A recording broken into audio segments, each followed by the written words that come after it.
હોય, પણ જેણે આ બધું સુખ આપ્યું એ ભગવાન જ ઘરમાં ન હોય તો આપણા ઘરને વૈષ્ણવનું ઘર કેમ કહીશું? ઘરમાં કોઈ એક ખૂણો તો એવો રાખો કે જ્યાંથી પસાર થાવ ને નજર પડે તો તમને ભગવાન યાદ આવે. ચાલો બેસીને ભગવાનનું નામ નથી લઈ શકતા, પણ કોઈ એક ખૂણો તો એવો રાખો કે જ્યાં તમને ભગવાનનો વાસ હોય એવું લાગે કે અહીંયા મારા ભગવાન બિરાજે છે, મારા ઘરમાં મારા ભગવાન મારા ઘરે બિરાજે છે. એવો એક ખૂણો જરૂર રાખજો. કદાચ પુષ્ટાવી ન શકો, બહુ વિધિપૂર્વક ન કરી શકો, વાંધો નહીં, એ પણ જ્યારે થશે ત્યારે થશે, પણ એમને પણ ભગવાનનું એક સ્વરૂપ આપણા ઘરે હોવું જોઈએ. આટલી વસ્તુ જરૂર આપણે રાખીએ. આપણા ગળામાં કંઠી જરૂર રાખીએ, આપણા ઘરમાં એક ખૂણામાં ઠાકોરજી જરૂર રાખો, બને તો આપણા ઘરમાં તુલસીજીનો ક્યારો રાખો. અમુક અમુક વસ્તુ દરેક ઘરમાં હોવી જોઈએ. એ આપણું વૈષ્ણવનું ઘર લાગે. આ બધા ચિહ્નો છે કે પ્રભુને પ્રિય વસ્તુ આપણા ઘરમાં હોય તો આપણું ઘર પણ પ્રભુને પ્રિય થયું. કે હું દ્વારિકા જાઉં, ચાલ્યા છે અર્જુન, ઘણો સમય થયો, હજી અર્જુન પાછા નથી આવ્યા. યુધિષ્ઠિરને અમંગલના એંધાણ થવા લાગ્યા. એવા એવા દ્રશ્યો દેખાયા. યુધિષ્ઠિરને થયું કે કઈ અમંગલ થવાનું છે. જો ઘણીવાર સારા અને ખરાબ સંકેતો આપણે ત્યાં પણ સુકન શાસ્ત્ર કહીએ છીએ, અને ઘણીવાર લોકો પછી બહુ અંધશ્રદ્ધામાં પણ લઈ લેતા હોય કે મારી આંખ ફડકે છે તો આમ થયું, જમણી ફડકે તો આમ થાય, ડાબી ફડકે તો આમ થાય. પણ એ બધું એકાદ મિનિટ હોય તો, જો કાયમ ફરકતી હોય તો ડોક્ટર પાસે જવું. આ બધું થોડી ક્ષણો હોય તો. ઘણીવાર બિલાડી નીકળે તો લોકો ગભરાઈ જાય, પણ વિચાર તો કઈ બિલાડીનું શું થયું? ઘણાની આગળથી બિલાડી નીકળે તો એનું એક્સિડન્ટ થઈ જાય તો આપણને તો અપસુકન લાગે, પણ આપણે કોઈના માટે સુકન્યાર છે કે નહીં? શાસ્ત્ર છે સુકન શાસ્ત્ર, અને એટલે આપણે ત્યાં અનેક વિધાનો, પેલું દહીં ખાઈને જાય, આમાં સુકનો કરવામાં આવે કે આના જીવનમાં આને સફળતા મળે. અપસુકનો દેખાય. ઘણીવાર અમુક વસ્તુઓ જોઈને આપણને એમ થાય કે કંઈક અજુગતું થવાનું છે, અને કંઈક અજુગતું થવાનું હોય તો કંઈક સંકેતો હોય. યુધિષ્ઠિરના મનમાં એમ થયું, શું થવાનું છે? એકવાર અગાસી પર ઉભા હતા, રોજ પ્રતીક્ષા કરે કે અર્જુન પાછો ક્યારે આવશે, અને સામેથી ગડગડ ગડગડ ગડગડ તો રથ આવતો દેખાય. અને ધ્વજા અર્જુનની, રથ અર્જુનનો, પણ અંદર બેસેલો વ્યક્તિ અર્જુન જેવો નથી લાગતો. ભાગતા હુઆ યુધિષ્ઠિર મહારાજ દોડ્યા સામેથી, અને રથ રોકાયો. શામ પડી ગયેલો અર્જુન નીચે ઉતરી પોક મૂકીને રડવા ચાલવા પડી ગયો યુધિષ્ઠિર મહારાજ. અરે થયું શું? અર્જુન, તારું તેજ ક્યાં ગયું? કોઈ ભૂખ્યાને મૂકીને ભોજન કરી લીધું, કોઈ સ્ત્રીની લાજ બચાવી શક્યો નથી, કોઈ વડીલનું સન્માન નથી કરી શક્યો, તારું તેજ કેમ હરાઈ ગયું? અને પોક મૂકીને રડતા રડતા અર્જુને કહ્યું, આ અર્જુનનું તેજ એ તો કૃષ્ણ હતા, અને કૃષ્ણ આપણને બધાને છોડી સ્વધામ પધારી.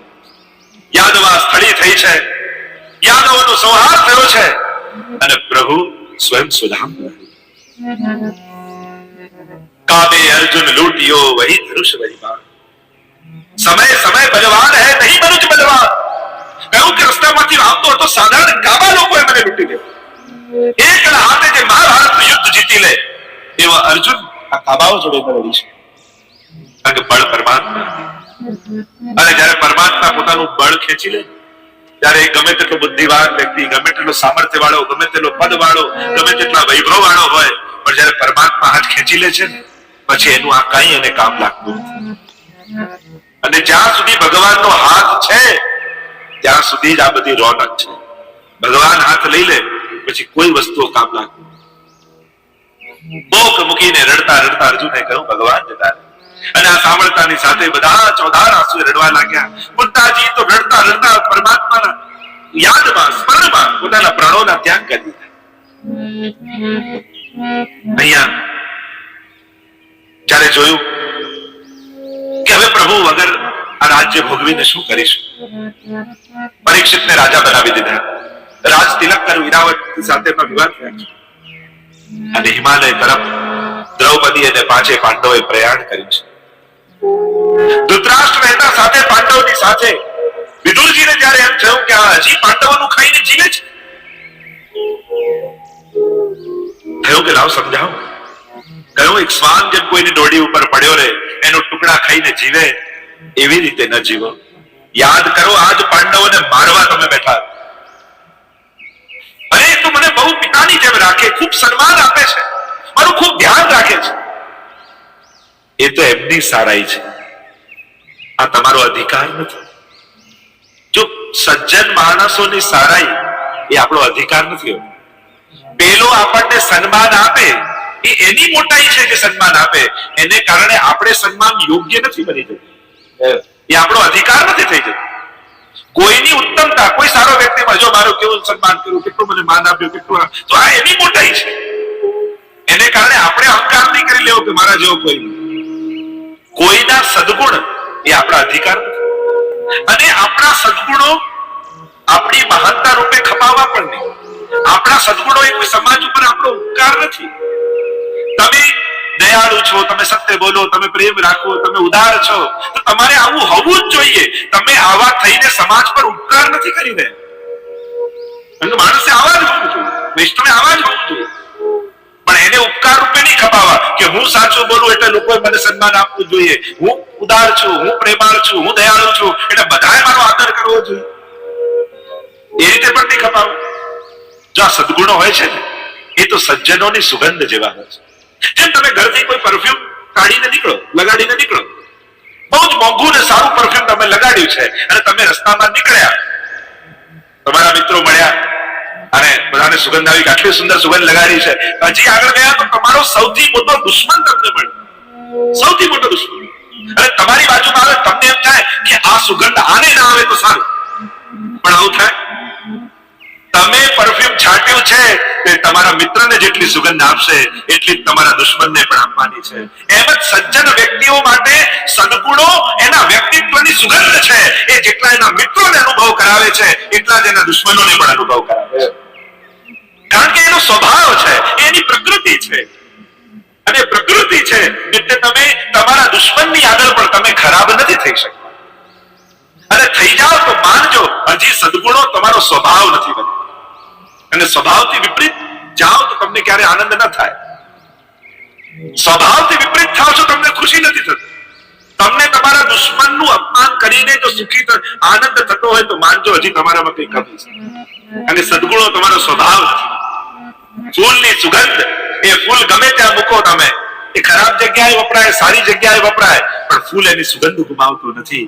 એમ જ સજ્જનોએ સદગુણો રૂપી સુગંધ ગુમાવવી.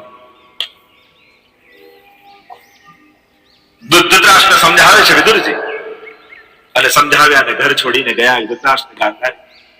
આજ મહાભારતમાં આજ ગાંધારીએ પરમાત્માની આગળ જે શ્લોક બહુ પ્રસિદ્ધ છે, ત્વમેવ માતા ચ પિતા ત્વમેવ ત્વમેવ બંધુશ્ચ સખા.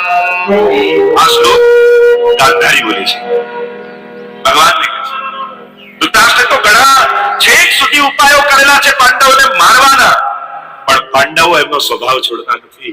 આ જ ફરક છે કૌરવ અને પાંડવ.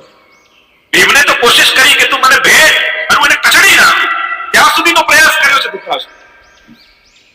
છતાંય પાંડવો એટલા સ્નેહથી એને રાખે છે, આદરથી રાખે છે, કારણ કે અમારા ઘરમાં છેલ્લા વડીલ બચ્યા છે. જો વડીલો ભલે ઘરમાં કઈ ના કરતા પણ સોફામાં બેઠા રહે ને તો ઘર ભરેલું ભરેલું લાગે, એમ લાગે ના ઘરમાં કોઈ છે. પણ જયારે ઘરમાં કોઈ વડીલ જ ન હોય તો એ ઘર બહુ ખાલી લાગે. એટલે ભાગ્યશાળી છે જેમના ઘરમાં વડીલો છે. ઉદ્ધાર થયો છે ગાંધારી અને ધૃતરાષ્ટ્ર. અને અહીંયા પાંડવો પણ જયારે હિમાલય તરફ ગયા છે, એક પછી એક પાંડવો પડે છે, પરીક્ષા કરી છે, શ્વાનનું રૂપ ધારણ કરીને યમરાજ આવે છે. ઉદ્ધાર થયો, અહીંયા પરીક્ષિત મહારાજ બન્યા.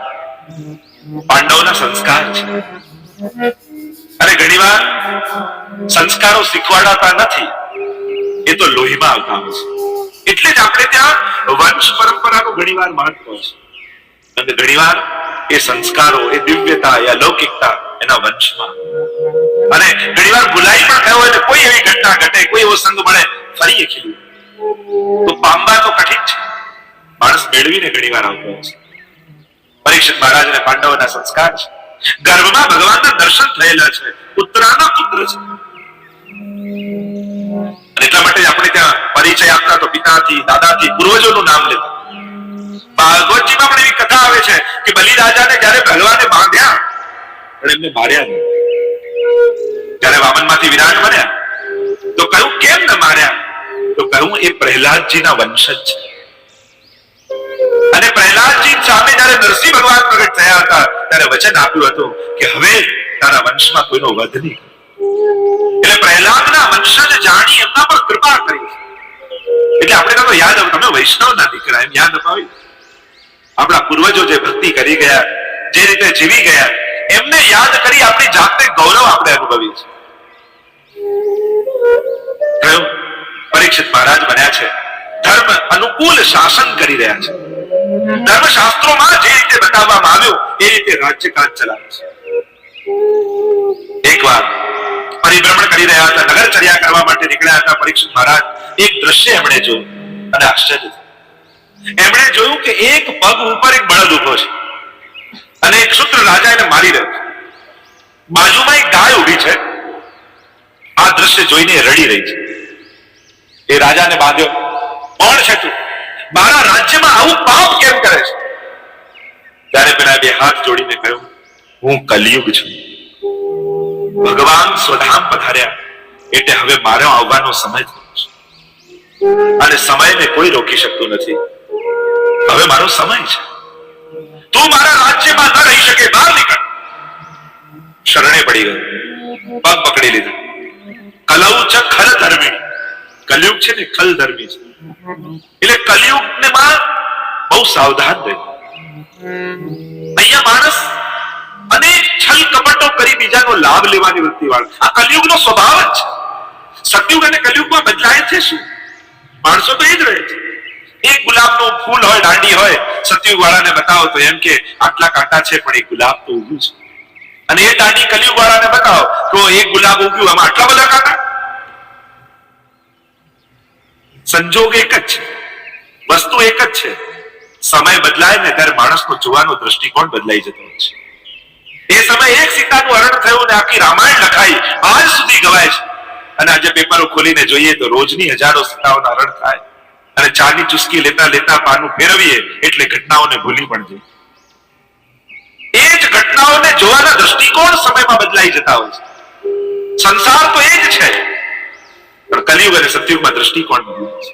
આ છલ ધર્મી છેતરનારો છે. અહીંયા છેતરનારા હોય અપશબ્દ બોલતા બોલતા નહીં આવે. અહીંયા તો છેતરનારા શ્લોકો બોલતા બોલતા આવશે, ભજનો ગાતા ગાતા આવશે. એટલે કલિયુગમાં વધારે સાવધાન રહે. ક્યાંક આપણી શ્રદ્ધા ખોટા માર્ગે વળી. અહીંયા અહંકાર વધારનારા લોકો મળશે. પણ વિચાર કરજો, આ બોલે છે મને ગમે છે પણ ક્યાંક મારો અહંકાર તો નથી વધારતો, ક્યાંક મારા પતનની તૈયારી તો નથી કરી રહ્યો.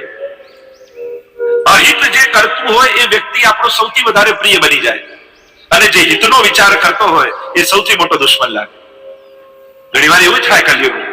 કલિયુગમાં સત્યને સમજવું અઘરું થઈ જાય છે. અને એટલા માટે સત્સંગ દ્વારા દૃષ્ટિ મેળવવી અને એને કારણે વિવેક જીવનમાં આવે તો સાચું અને ખોટું પારખવાની દૃષ્ટિ મળે. સત્સંગથી વિવેક પેદા થાય છે અને એટલા માટે માણસે વિવેકશીલ રહે. પગમાં પડી ગયો કલિયુગ, અરે મહારાજ હું આપના શરણે છું. શરણાગતિ રક્ષા કરવી રાજાનો ધર્મ છે અને હું આપની શરણે આવ્યો, હવે આપ મારી રક્ષા કરો એ આપનો ધર્મ. કલિયુગમાં છે ને બધા એકબીજાને એનો ધર્મ યાદ આપે, પોતાના ધર્મનો વિચાર ન કરે, બીજાને ફરજ યાદ અપાવે. આ તમારી ડ્યુટી, આ તમારું ફરજ. પણ જ્યાં સુધી આપણે આપણી ફરજ ન નિભાવીએ ત્યાં સુધી બીજાને ફરજ યાદ અપાવવાનો આપણો અધિકાર જ રહેતો. અને એટલા માટે ગાંધીજીને કોઈ પ્રશ્ન કર્યો હતો કે માણસે અધિકારની વિચાર વધારે કરવો કે કર્તવ્ય? ત્યારે ગાંધીજી સરસ જવાબ આપ્યો કે દરેક વ્યક્તિ એના કર્તવ્યોને યોગ્ય રીતે નિભાવે ને તો આપમેળે બધાના અધિકાર સચવાઈ જાય. આપણે બધાએ પોતાની ફરજનો વિચાર કરીએ પછી કોઈનો અધિકાર મરાતો નથી, આપમેળે અધિકારો સચવાઈ જાય. પણ દરેક વ્યક્તિ કર્તવ્યનો વિચાર, મારી ડ્યુટી શું? એક વૈષ્ણવ તરીકે, એક મહાપ્રભુના સેવક તરીકે મારું કર્તવ્ય શું? મને શું લાભ મળે એ વિચાર કરીને સત્સંગ કે મંદિરમાં ન જવાય. ત્યાં જઈને હું મારું કર્તવ્ય શું નિભાવીશ એનું ચિંતન કરીને. શરણે પડી ગયા, શરણે આવી ગયા. અને રાજા સારગ્રાહી હતો. એને વિચાર કર્યો, યત ફલમ નાસ્તિ તપસા ન યોગે સમાધિના તત ફલમ લભતે સમ્યક તલૌ કેશવ કીર્તના. જે અન્ય યુગોમાં સત્ય ત્રેતા દ્વાપરમાં જે તપ યજ્ઞ યાગાદિથી મળે છે, એ ભગવાન કલિયુગમાં કેવલ નામ લેવા માત્રથી. આવો સાર જાણી અને કહ્યું કે કલિયુગમાં ભલે ને હજારો દુર્ગુણ હોય, પણ એક સૌથી મોટો સદગુણ છે કે અહીંયા ભગવાન સહેલા છે. અન્ય યુગોમાં ધર્મ સહેલો છે અને ધર્મી મેળવવા કઠિન છે. કલિયુગમાં ધર્મ કઠિન છે પણ ધર્મી સહેલો છે. કલિયુગમાં ભગવાન મેળવવા સહેલા, ધર્મ કરવો અઘરો. અહીંયા ગમે તેટલું સારું કરો તો મનમાં તો ખોટો વિચાર. કોઈને દાન આપતા હોય તો મનમાં તેમ જ ચાલે, ઠેકાણે તો વાપરશે ને. ઉપવાસ કર્યો હોય ને તો મનમાં તેમ જ ચાલે કે આ ભૂખ્યા રહેવાથી ભગવાન મળતા હોત તો અડધી દુનિયા ભૂખે મરે, બધાને ના મળી જાય. યજ્ઞ કરતા હોય, ધુમાડો આવે એમ કે ધુમાડા ખાવા કરતા ઘરે ભગવાનનું નામ લેવું સારું. એટલે સારું કરતા પણ મનમાં તો ખોટો જ વિચાર આવે. એટલે ધર્મ કઠિન, ભગવાન છે. અને સાર જાણ્યું કે કેવલ નામ લેવા માત્રથી હરિની પ્રાપ્તિ, તો પછી ભલે ને કલિયુગ આવે. આ કલિયુગની વિશેષતા, જે બહુ મોટા પ્રસિદ્ધ ગાલિબ કરીને શાયર છે, તેની શાયરી બહુ પ્રસિદ્ધ છે. એ ક્યારે નમાજ પડવા મસ્જિદમાં જતા નહીં. અને એવો સમય આવ્યો કે ખાવાના ફાફા થઈ ગયા, ઘરમાં કાંઈ નહીં. એના મિત્રએ કહ્યું કે એકવાર તો નમાજ પડવા આવ મસ્જિદમાં, ખુદા પાસે માંગ કરું, બધું જ કરું, પૂરું કરશે. જ્યારે બહુ આગ્રહ કર્યો તો કહ્યું કે ચાલ તારી સાથે આજે આવું છું. અને મસ્જિદમાં પ્રવેશ કરવા ગયા અને મસ્જિદમાં પ્રવેશતા પહેલા વજૂ કરે, હાથ પગ ધુએ. એને વજૂ કર્યું અને વજૂ કરતા હતા, હાથ ધોતા હતા. એટલામાં ગાલિબનો કોઈ બહુ મોટો ફેન હશે, પ્રશંસક હશે. એ જોઈ ગયો, ગાલિબ સાહેબ આપ, હું તો ઘણા સમયથી તમને શોધું છું, તમારી શાયરીઓનો બહુ મોટો પ્રશંસક છું, ઘણા સમયથી તમને ગોતી રહ્યો છું, અદ્ભુત રચનાઓ છે તમારી. ખિસ્સામાંથી 500 સોના મોની કોથળી કાઢી અને કહ્યું, ગાલિબ સાહેબ આ રાખો, એક તુચ્છ ભેટ મારા તમને.